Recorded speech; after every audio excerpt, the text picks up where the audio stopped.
My name's Adele Onyango, and welcome to another episode of Legally Clueless. No, seriously, I have no clue what I'm doing, but I'm pretty sure I'm not the only one. Hey you, welcome to this episode of Legally Clueless. This is what's coming up. Watch how I raise my hand and I'm like, this and this is happening.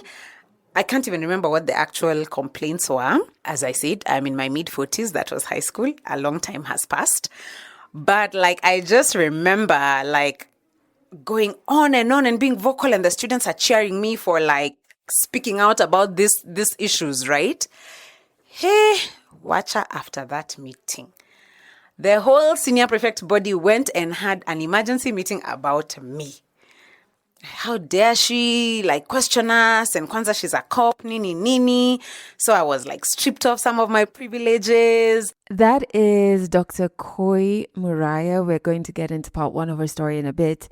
But before we do, thank you so much for rocking with the podcast. If you are an OG member, I have nothing but love for you. If this is your first time listening to the show, welcome. Better late than never.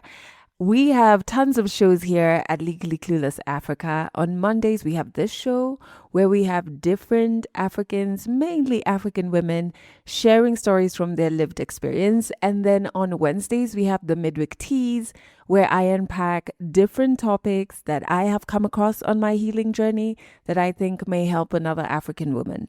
And on Thursdays, we have For Mannerless Women that goes right here on our audio channels as well as our YouTube. It features incredible women, mannerless women.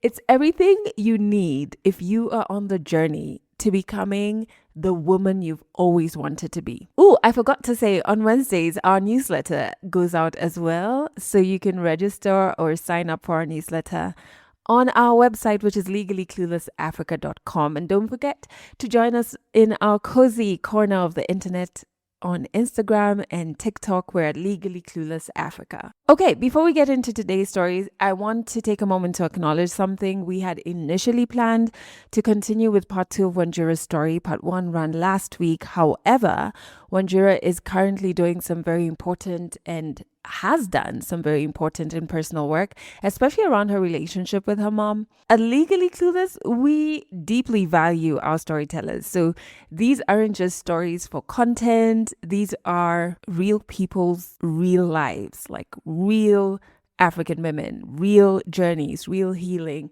And so whereas we record the stories, we have release forms, we're also very sympathetic to when a storyteller's story is still ongoing in their real life. So we want to afford her the space to go through that process fully without pressure. I know every member of our community and every member of our team is sending Wanjira tons of love.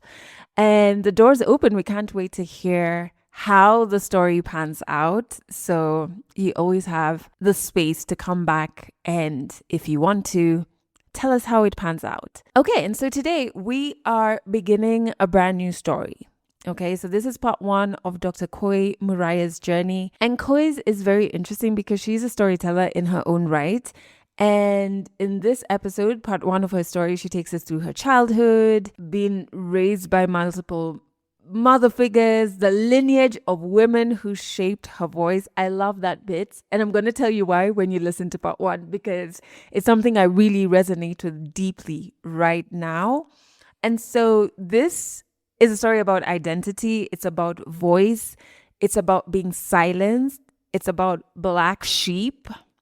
If you have been called that in your family, please keep listening. And it's really about finding your way back to yourself. 100 African stories on Legally Clueless. Stories from Africa.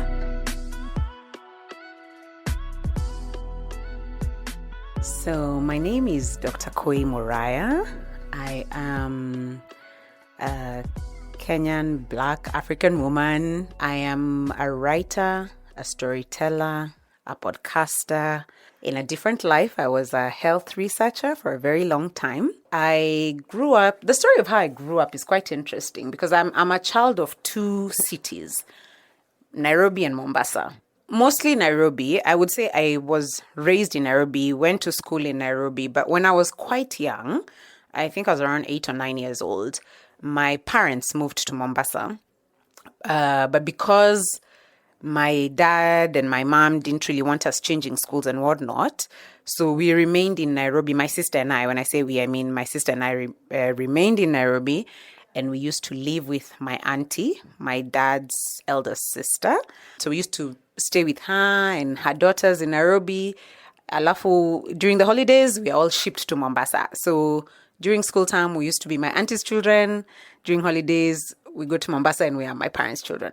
So that's why I say I'm a child of two cities, but I'm also blessed. I have like two mothers because I was raised by two women and my dad, obviously. In terms of the memories, I said I was a storyteller. And as I have continued to grow, I'm now in my mid-40s, and reflecting, I realize my storytelling comes from my grandmothers, especially my paternal grandmother. She was such a brilliant storyteller. I have such warm memories of her, like telling me stories, particularly this one story she tells of when when the fighting was happening during the days of emergency, during the colonial times. And then my dad was very young then, and he was a bit of a sickly child. And then my grandmother always describes how she had carried my father on her front beat, and then my father's younger brother on the back. So she has two children she's carried, and then she's having to like crawl through like the forest and stuff because they're like escaping all this, the fightings. And on one side it's the Mzungu, on the other side it's like, the Mau Mau and everything. So yeah, like, I just have this vivid memory of one day we were at my aunt's house, and then she's telling me this story, and this old woman literally crawls on the carpet to try and like show me, like, this is what we were doing, yeah?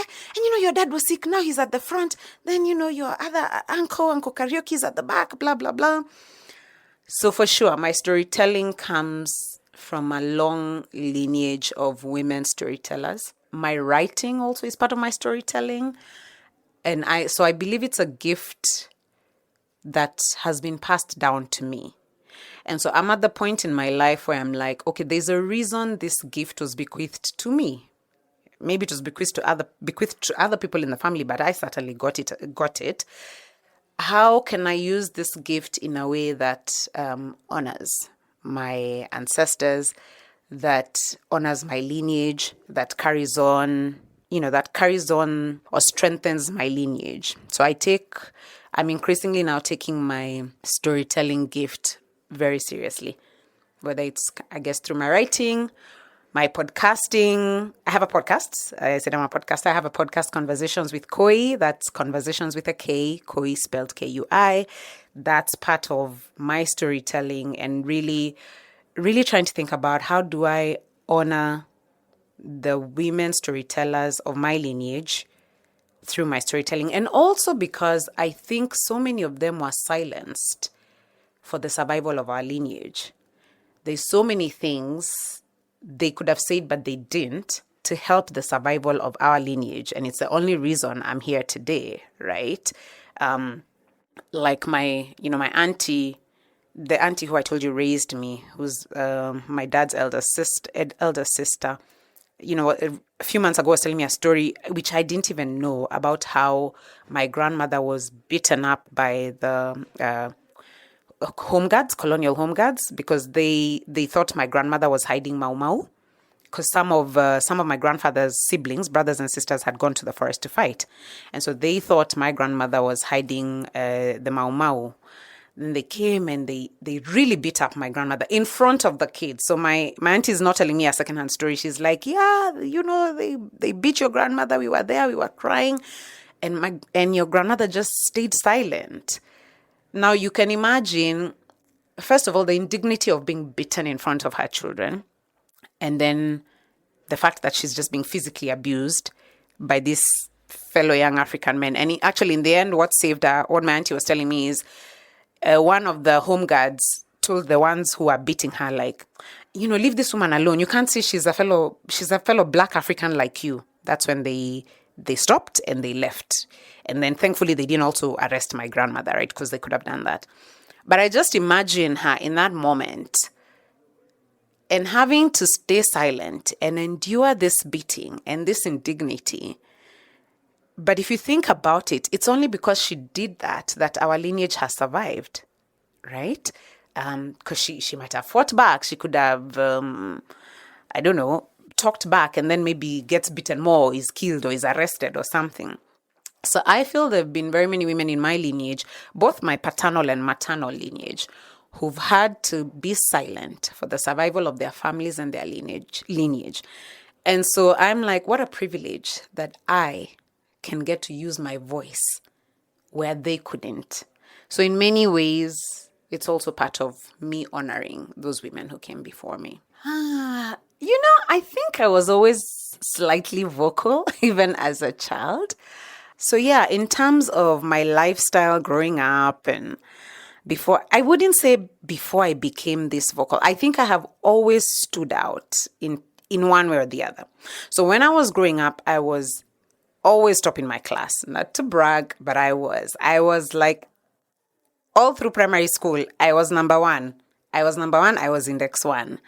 In fact, there was one year I became number two. The teachers had to call me for a meeting to understand how I became number two. I'm not kidding.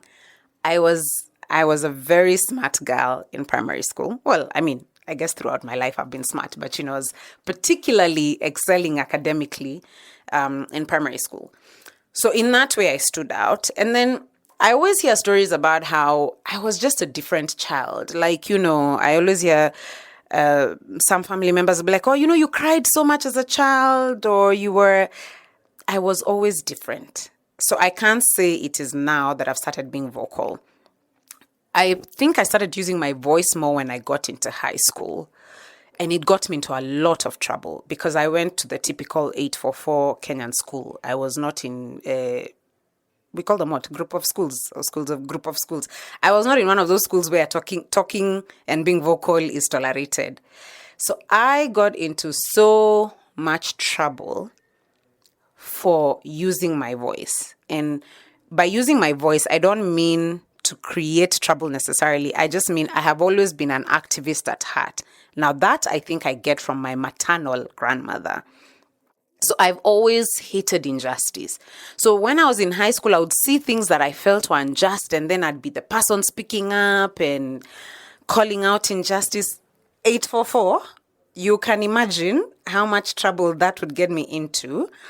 So when I was in high school, I remember by the time I finished Form 4, I had really silenced myself. Because at some point, I was like, you know what? I just need to get through this thing, man. I just need to get through this. Nimalize tu, nifanye tu yo KCSE.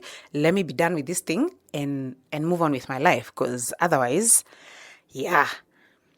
I always say it is providence that I ended up going to study abroad shortly after high school. I had a gap year and then I went and studied in Australia for my undergraduate and all of that.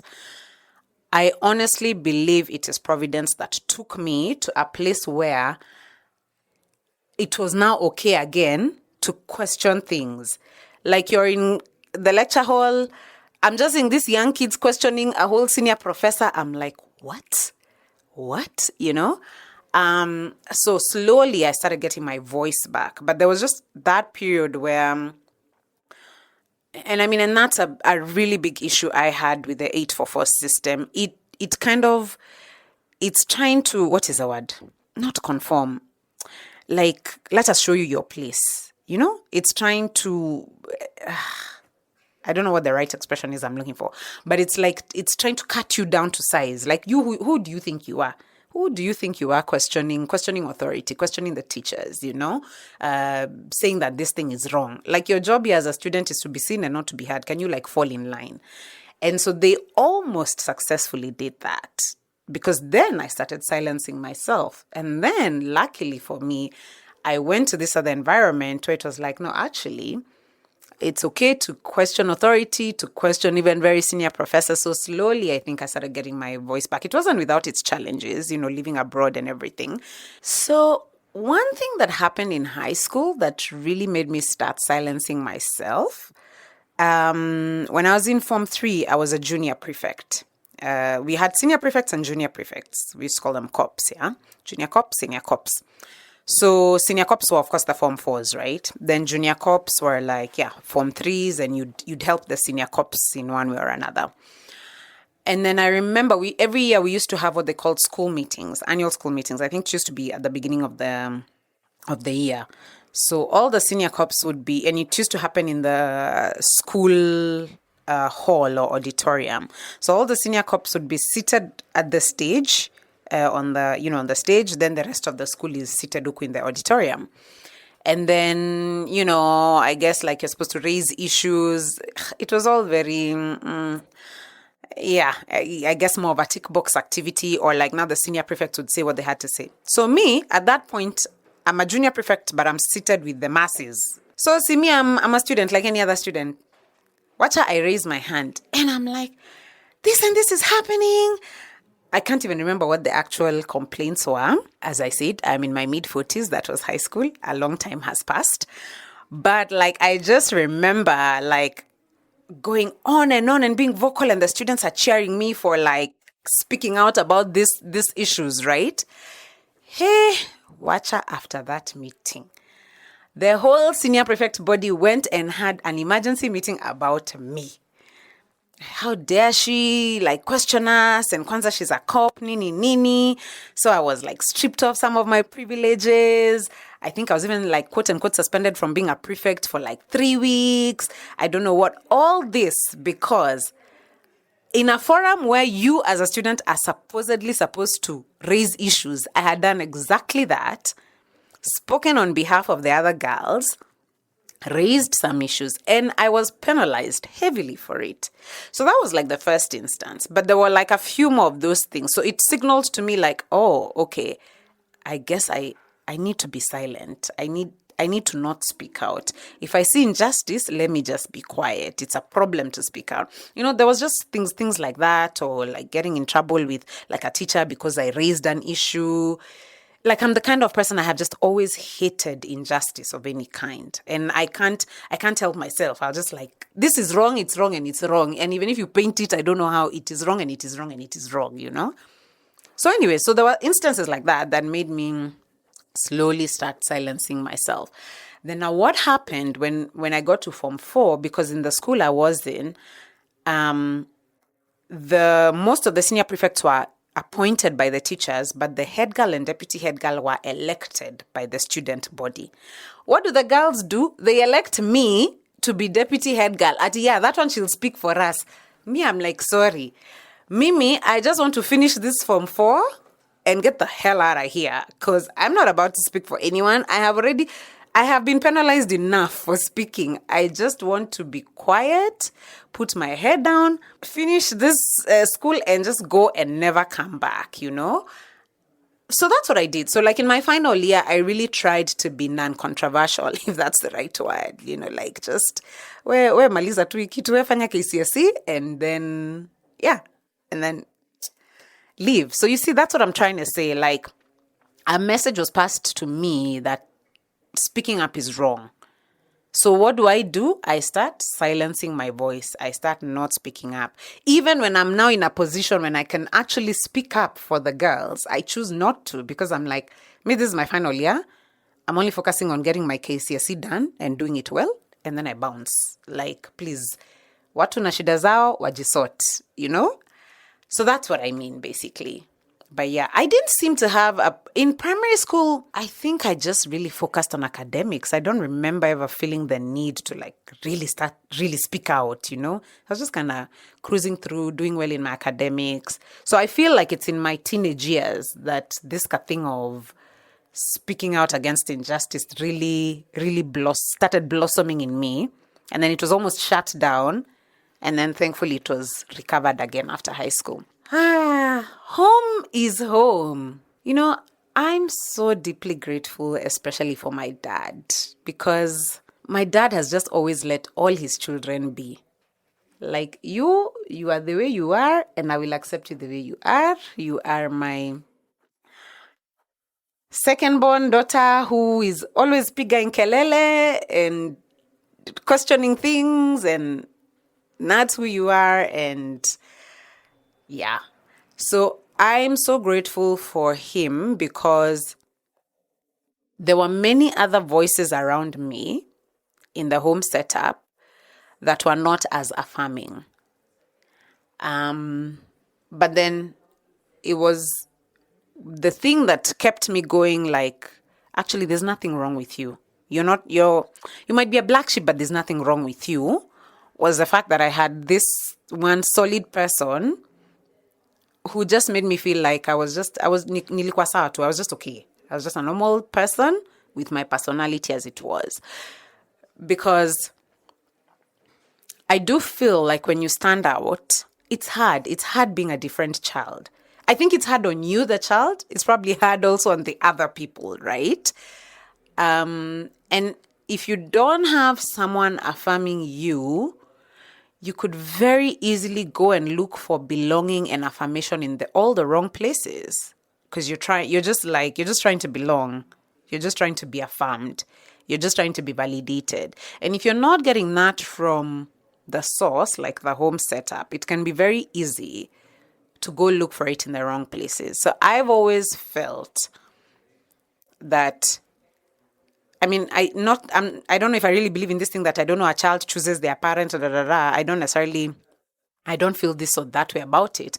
But I do feel the universe chose the right father for me, because at least he was a stable voice, an affirming voice, a validating voice, a voice that made me feel you still belong.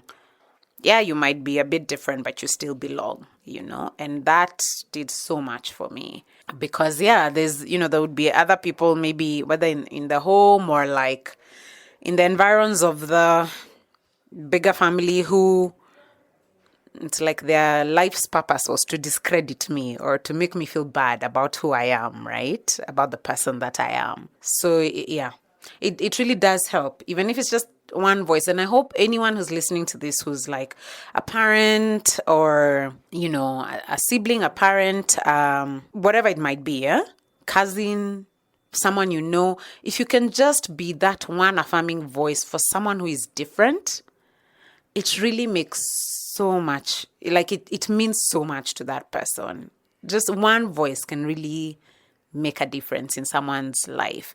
It can make a difference as to whether they make the right choices or they're like, they don't understand me, they don't love me, I'm gonna now go. That's how you end up making bad choices, because you're looking for belonging and affirmation and love and all of these things. When I say there were some other voices that were trying to, I don't know, maybe demean is actually the right word, but I feel it was more to discredit, just people who always make you feel there's something wrong with you. There's something not right with you. And in fact, actually, the right way to phrase it is they'll always make you feel like you are the problem.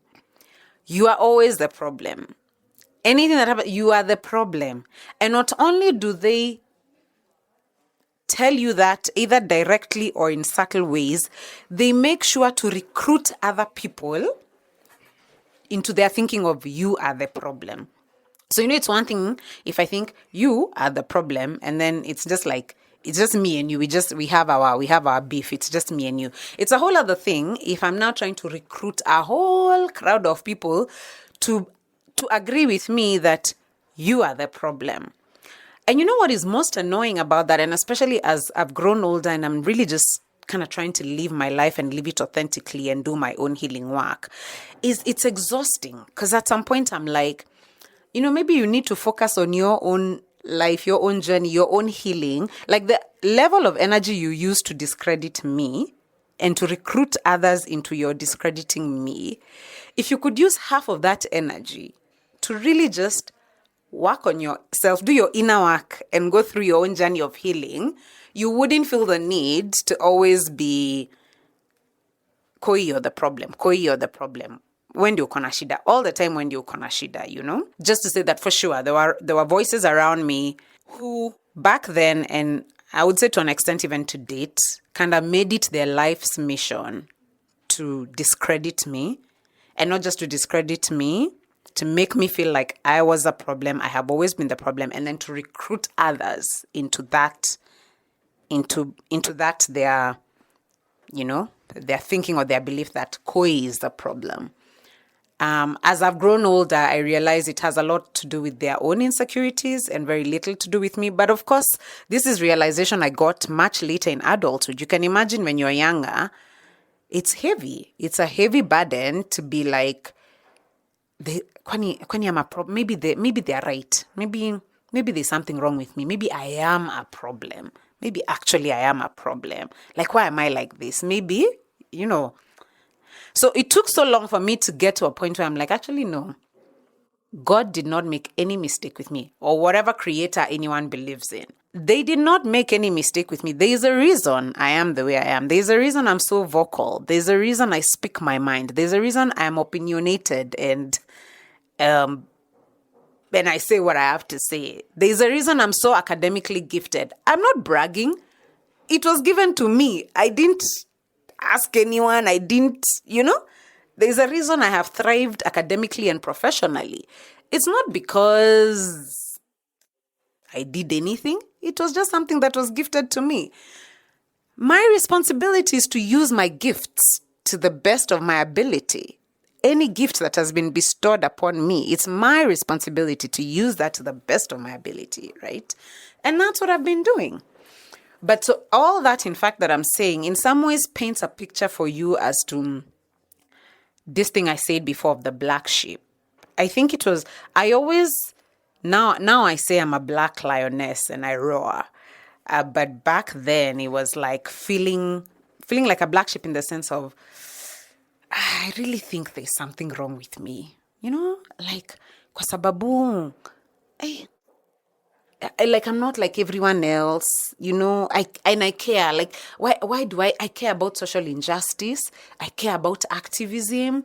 I care about doing the right thing. I will always stand by my values and my beliefs, even if everyone else is going right. Me, I'm like, guys, the right thing to do is left. I do not care if the whole crowd is going right. Me, Kui Muraya, I will go left, even if I'm going alone. So, those kinds of things make you like stand out and seem different. And I think people sometimes don't appreciate that. If you're not the kind of person who easily goes with the crowd, then like people will always make you feel like you're a problem. Like, why aren't you joining the crowd? Or why are you doing your things differently? Why do you think differently about things? Why? Then, sometimes it's like she thinks she's better than everyone else. I don't actually. I am who I am. And I live my life as I live it. And I believe what I believe. And I stand firm in my beliefs. And I'm the kind of person who, even if what I believed was wrong, I'll own it. I'll be like, in that moment in time, I actually believed it was right. And I did what I believed was right. Even if it has turned out to be the wrong thing, I stand by it then. But I'm also flexible enough to change my mind and say, okay, having now reviewed it, perhaps that was not the right thing. But in that moment, I thought it was the right thing. Yeah, so that's what I mean by like black sheep. It wasn't so much the black sheep can be like, oh, so I used to drink, party, do drugs. No, not really. I was just the black sheep in terms of I lived my life differently. I have very different beliefs. I stand firm by my beliefs. I hate any kind of prejudice. So whether it's like I'll be that person whom, even if say I'm with relatives and someone says something tribal, I'll be that person who will call it out. I'm like, okay, like let's interrogate that thing you just said. Like, and I'll even if I take it back to like the history of divide and conquer during colonial times and all of these things. So, people don't like that. So I went to Australia shortly after high school. I think I was around 1920. So I finished KCSE, I had a gap year, and then I went to Australia. Stayed in Australia for about... Catch more African stories in the next episode of Legally Clueless. That was part 1 of Dr. Kui Muraya's story. And so much. First and foremost, before I get to like my key takeaway, I do have to say, I am a poet and I write, and written word is a gift that comes very easily to me. Writing poetry or prose gives me such a high. I was telling my girlfriends the other day, I feel like it's an orgasm once I've finished a piece. It's like, whew, you know that release? And I remember for the longest time not knowing how to share my poetry because it just didn't feel like it fitted in with the mold that the world had put me into. Does that make sense? I don't know if you have a talent or something that you gravitate towards and you don't know where to put it in this profile that the world has carved out for you. I really hope this lands. So I never knew what to do with my poetry, and I would write and keep it to myself and, write and maybe share very little. And over the last couple of years, I have had this acknowledgement that, hey, Adele, in your lineage, you were the one who was seen as fit to carry this talent of poetry, of written word. Carry it. Don't run away from it. Carry it. It doesn't have to make sense to anyone. People don't even have to understand your poetry, but there is a divine and an ancestral divineness as to you being the one in your lineage receiving this talent. Oh, you have to lean into it. And honestly speaking, the more I lean into it, the more it makes sense why this is my thing. There's so much healing I'm able to spark in other African women through my writing, and so much healing for myself that I'm able to spark internally through my writing. And man, when I was listening to Dr. Kui talk about that, I was just like, me too, sis. Me too. So that's like one major thing that I took away, but also how early so many of us learn to shrink ourselves. It happens so early in life. And it's so sad to just even think about how many incredible people have been shrunk and we will never get to experience them because of the world teaching them that their voice is too much and they need to tone down, and that asking questions is disrespectful, and that standing firm in who you are makes you difficult, and that's a terrible thing. You know what I mean? And it's crazy because that same voice that they try to mute or tone back or tone down rather, or even silence, is the very thing that makes you who you are.